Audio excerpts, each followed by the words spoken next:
As Sally, a 50-year-old homemaker, my life took a new turn when both my grown children ventured out on their own, leaving our nest empty. Embracing this newfound phase, I embarked on a journey of working from home while managing household chores. Thankfully, my husband stood by me every step of the way, offering unwavering support. Initially, my earnings trickled in at a modest $200 per month. Yet, with persistence and dedication, that figure steadily rose to $600, then $800, a testament to the growing opportunities in my freelance work. I'm deeply appreciative of the clients who entrust me with their projects, enabling me to contribute to our household income. Living in the same neighborhood as my husband's twin sister and her family adds an extra layer of familiarity to our lives. Being of the same age as my sister-in-law brings an inevitable camaraderie as we navigate this stage of life alongside our supportive spouses. From the start, a semblance of closeness formed between us, yet my disdain for my sister-in-law remained steadfast, making even the simplest conversations burdensome. My husband shared in my sentiments, voicing his own aversion towards his sister. It seemed her arrogance was a constant presence, her conceited demeanor and penchant for belittling others proving irksome. Her penchant for flaunting her superiority grated on my nerves incessantly. In her home resided her bedridden son, my nephew Tommy, aged 24. Afflicted by a debilitating illness since childhood, he remained confined to his bed, his movements limited and his life overshadowed by illness. Then came the day when a text message from my sister-in-law arrived, dripping with snide remarks and condescension. "Starting today, I'll be soaking up the sun in Hawaii, luxuriating in a fancy hotel for a whole week. Oh, but I suppose he won't be joining me, will he? After all, my dear little brother isn't exactly rolling in dough. You two must be scraping by, right? Perhaps teetering on the edge of divorce?" Her words dripped with disdain as she continued. "And as for me, well, I'll be turning heads on the beach in my swimsuit, basking in all the attention. Unlike you, with your frumpy figure. No chance you'd dare to put on a swimsuit with that saggy post-childbirth belly of yours." Little did she know, my physique remained slender and taut, a fact that belied my 50 years of age. Unlike her assumptions, I didn't bear the toll of childbirth on my body. But her audacity was beyond belief. Admittedly, my 2 children had left their mark, my body not quite returning to its pre-pregnancy state. Yet the same could be said for my sister-in-law, whose figure mirrored my own matronly curves. My sister-in-law exudes an unwavering confidence in herself, yet to me, we stand on equal ground. Perhaps if she possessed exceptional beauty and flawless physique, her remarks might hold less sting, but why must I endure such comments from her? Furthermore, I couldn't help but wonder about her plans for Tommy. "So what's the arrangement for Tommy while you're away? Will someone be staying with him or checking in regularly?" "Ha, no chance. Too much trouble. He'll manage fine at home, won't he? Besides, I've stocked up on drinks and essentials near his bed." "That's appalling. How could you even consider such a heartless act?" "What? I don't need lectures from someone who hasn't faced a fraction of my struggles. My life's been turned upside down because of him. I never should have had a son like him." "Fine then, I'll take care of him. I'll go fetch Tommy right away." "Do whatever you please. I'll be relieved when he's gone. Just wait, I'll be there soon." With resolve, I made my way to my sister-in-law's home, a mere 5-minute drive away. Tommy, confined to his bed and reliant on a specialized wheelchair, necessitated a vehicle that could accommodate his needs, hence my choice of a station wagon. "She's really going to fetch him?" "Yes, I did it because I pity Tommy. He's seen as nothing but a burden, lounging around with no purpose at his age." "Well, you're no different, just a stay-at-home wife, lounging around all day. You two seem made for each other." "I work remotely, you know. I'm not just idling away as a housewife. And being a homemaker doesn't equate to laziness, does it?" "Remote work, huh? That's hardly a real job. My husband and I have full-time careers. You're essentially just a housewife. It's fitting that you spend your life looking after Tommy." "Is that so? Come on, Tommy." "Okay."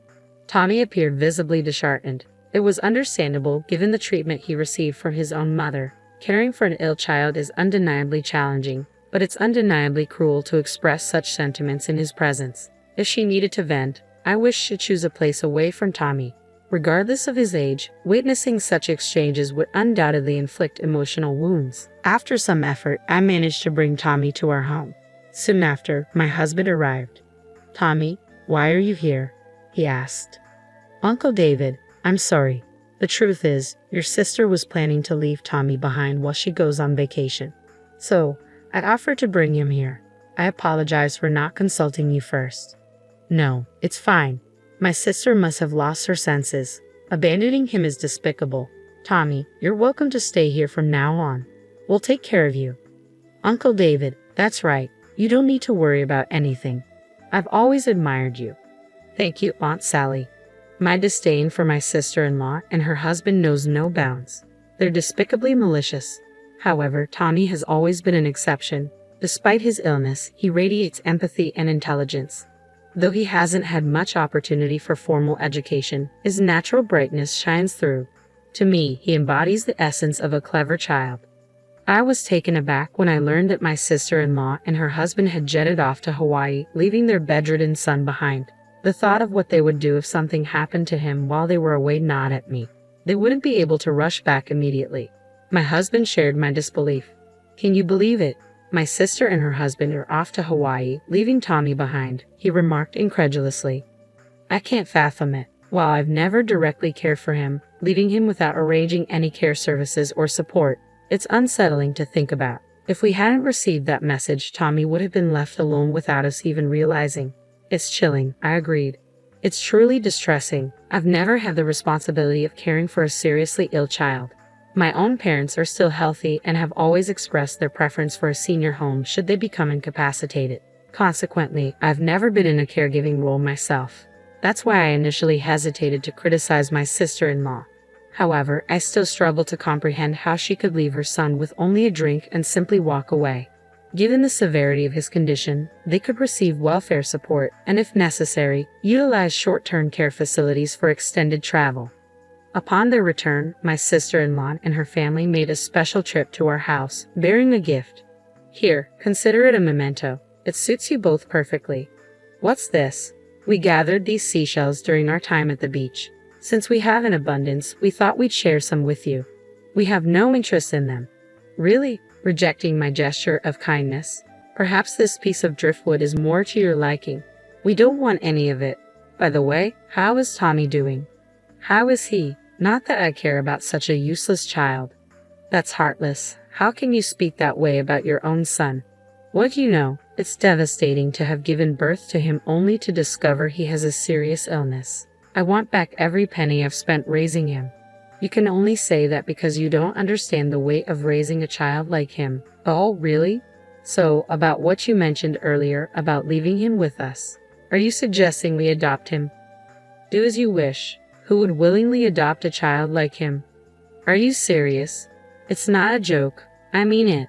With that, I shut the door and my sister-in-law and her husband departed.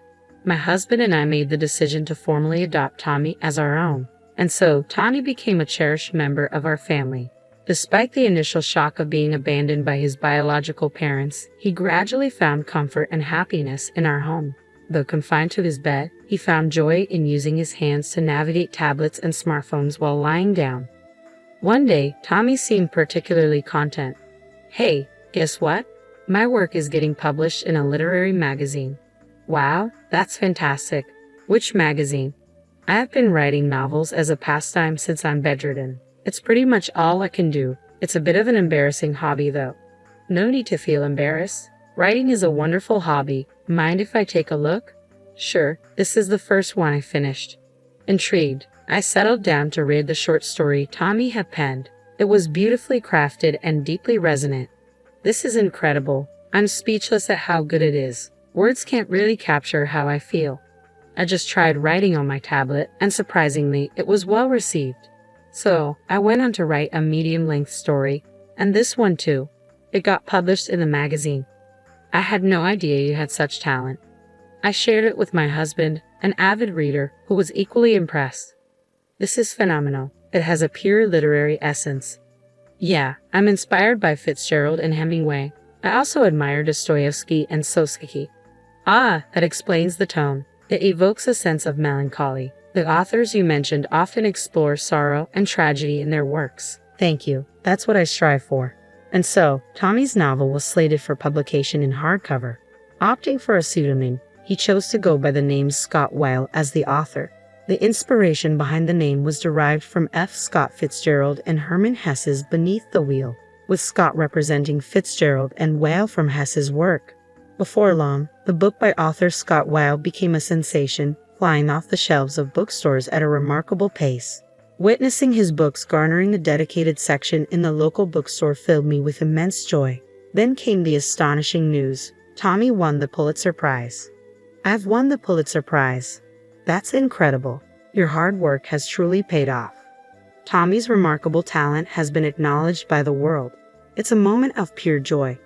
Yes, even for someone like me, confined to a bed, recognition as a writer is possible. It's a reminder to never give up on one's dreams. I could certainly learn a thing or two from you.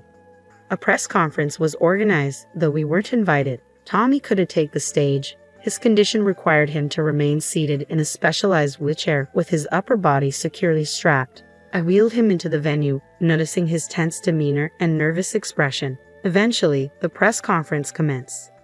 I, Scott Weil, am an author confined to my bed. Since childhood, I've battled a severe illness, spending the majority of my days in bedridden solitude. However, amidst the confines of my room, books became my solace. It was then that I resolved to become an author myself, aspiring to offer inspiration to others. I am deeply grateful to all those who have embraced my work, as well as to my adoptive parents who have supported me. Following Tommy's speech, the journalists began their inquiries, some of which proved rather insensitive. They delved into the topic of his adoption. In response, Tommy offered a poignant reply. My biological mother faced immense challenges due to my illness. It's likely that she struggled to cope and may have developed resentment towards me. I can't fault her for it. Voices erupted from the crowd. What appalling parenting. Yet Tommy showed no inclination towards seeking pity. Each person faces their own challenges, so I implore you not to rush to judgment. Please, I ask for your understanding.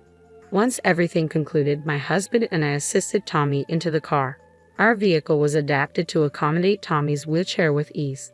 Upon arriving home, we were greeted by my sister-in-law and her husband. Tommy, he won the Pulitzer Prize. I'm ecstatic. Come back to live with us. My sister-in-law's demeanor suddenly shifted. She likely envisioned Tommy's newfound success as a potential source of wealth. No, I'm staying here. I won't go back to that house. But I'm your birth mother. My only parents are Sally and David. Then hand over the prize money. No, this money belongs to my mom and dad, not you. It's for Sally. What? I'm the one who raised you all these years. Give it to me. Not a chance. I don't consider you my parents anymore. Even when I was young, you insulted me. I didn't speak ill of you at the press conference, but you often said hurtful things like you regretted having me, even mentioning abandoning me. Do you have any idea how much that hurt? I'm the one who feels regretful for having a parent like you. You owe me an apology. I've done nothing wrong. How dare you forget the favor of raising you, she exclaimed. Her husband joined in, persistently demanding the money. Their greed left me astounded, wondering just how insatiable they could be. It was disgraceful, a display of sheer vulgarity. Despite boasting about their stable jobs and financial security, their behavior seemed utterly foolish. In response, I decided to confront them. You seem to have quite the obsession with money. I've noticed you selling various items on those online marketplaces, I retorted.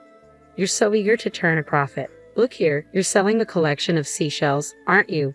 And it appears you're also peddling coral. Do you think that's acceptable? Everyone buys seashells to adorn their homes, she countered defensively.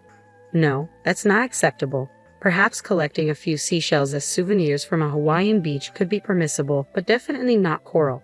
Even if you argue they're harmless because they're not alive, that doesn't justify taking them. It's not just about that. Both seashells and coral play crucial roles in forming the beach ecosystem. Even if the coral is no longer living, it's still not appropriate to remove them.